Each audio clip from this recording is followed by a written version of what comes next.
की जो नई गाइडलाइंस है आज से लागू भी हो चुकी है। सरकार पूरी कोशिश कर रही है कि ये वेरिएंट है भारत तक ना पहुंचे और इसके लिए राज्यों को कड़ी निगरानी और जांच के निर्देश जारी कर दिए गए ताकि जांच जो है, निगरानी जो है तेजी से आगे बढ़ाया जाए। और कोरोना के नए वेरिएंट ओमिक्रॉन पर दोपहर 2 बजे लोकसभा में चर्चा होगी। एक बार फिर से बता दें, बड़ी खबर है इसी को लेकर, ओमिक्रॉन के खतरे को लेकर दोपहर 2 बजे का वक्त तय किया गया है, लोकसभा में चर्चा होगी।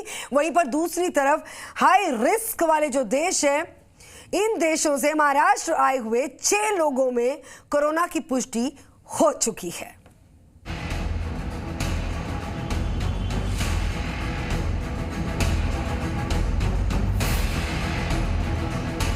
ओमिक्रॉन वेरिएंट अभी दुनिया के 14 कंट्री में पाया गया है और यहाँ उसका अभ्यास हो रहा है। इंडिया में अभी उसका कोई केस रिपोर्ट नहीं हुआ है। भगवान करे कि ओमिक्रॉन वायरस इंडिया में ना आए, और लेकिन अगर वो आता है तो एक जिम्मेदार सरकार होने के नाते हमारा फ़र्ज़ है कि हम अपनी सारी तैयारियां पूरी कर लें। कोरोना के नए वेरिएंट ओमिक्रॉन का खतरा भारत पर भी मंडरा रहा है और देश ने इससे निपटने की पूरी तैयारी भी कर ली है। ओमिक्रॉन के खतरे को देखते हुए केंद्र सरकार की तरफ से जारी नई गाइडलाइंस आज से लागू हो गई है। इसके मुताबिक अब 14 दिन की ट्रैवल हिस्ट्री के साथ साथ RT-PCR की नेगेटिव रिपोर्ट भी जरूरी कर दी गई है। राज्यों और केंद्र शासित प्रदेशों को विदेश से आने वाले यात्रियों की कॉन्ट्रैक्ट ट्रेसिंग करने को कहा गया है। साथ ही पॉजिटिव रिपोर्ट वालों के सैंपल जीनोम सीक्वेंसिंग के लिए भेजने के निर्देश दिए गए हैं। कंटेनमेंट की गाइडलाइंस भी 31 दिसंबर तक बढ़ा दी गई है। केंद्रीय स्वास्थ्य सचिव ने सभी राज्यों के साथ ओमिक्रॉन पर समीक्षा बैठक की और कहा कि ओमिक्रॉन संक्रमित RT-PCR और रैपिड एंटीजन टेस्ट से नहीं बच पाएगा, इसलिए राज्य टेस्टिंग में तेजी लाएं। वहीं कोरोना के नए वेरिएंट ओमिक्रॉन पर दोपहर 2 बजे लोकसभा में चर्चा होगी। स्वास्थ्य मंत्री मनसुख मंडाविया ने कहा कि कोरोना का ओमिक्रॉन वेरिएंट देश में ना पहुंचे, इसके लिए सरकार हर संभव कोशिश कर रही है।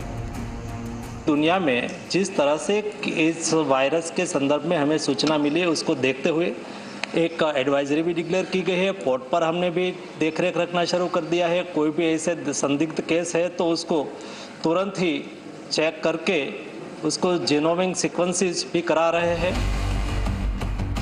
महाराष्ट्र में दक्षिण अफ्रीका या हाई रिस्क वाले देशों से आए लोगों में 6 लोगों में कोरोना की पुष्टि हुई है। पिंपरी चिंदवड में 2, मुंबई महानगर पालिका में 1, कल्याण के डोंबिवली में 1, मीरा रोड भायंदर में 1 और पुणे महानगर पालिका में 1 व्यक्ति कोरोना संक्रमित मिला है। दक्षिण अफ्रीका से पिछले 2 हफ्ते में महाराष्ट्र आए लोगों की जानकारी जुटाई जा रही है। नए वेरिएंट ओमिक्रॉन के खतरे के बाद देश में कोरोना की तीसरी लहर की चिंता भी बढ़ने लगी है। IIT के प्रोफेसर मणिंद अग्रवाल ने ओमिक्रॉन के कारण भारत में कोरोना की तीसरी लहर की आशंका जताई है। बस ये कहना है कि हमें सावधानी बरतने की आवश्यकता है। अभी बहुत ज़्यादा घबराने की आवश्यकता नहीं है। वैक्सीन अगर नहीं लगवाई है तो अवश्य लगवाएं, क्योंकि वैक्सीन से सबसे बड़ा फ़ायदा ये होता है कि इन्फेक्शन यदि हो भी गया तो बहुत ज़्यादा नहीं होता है। WHO के मुताबिक कोरोना का नया वेरिएंट ओमिक्रॉन दुनिया के 12 से ज्यादा देशों में पांव जमा चुका है।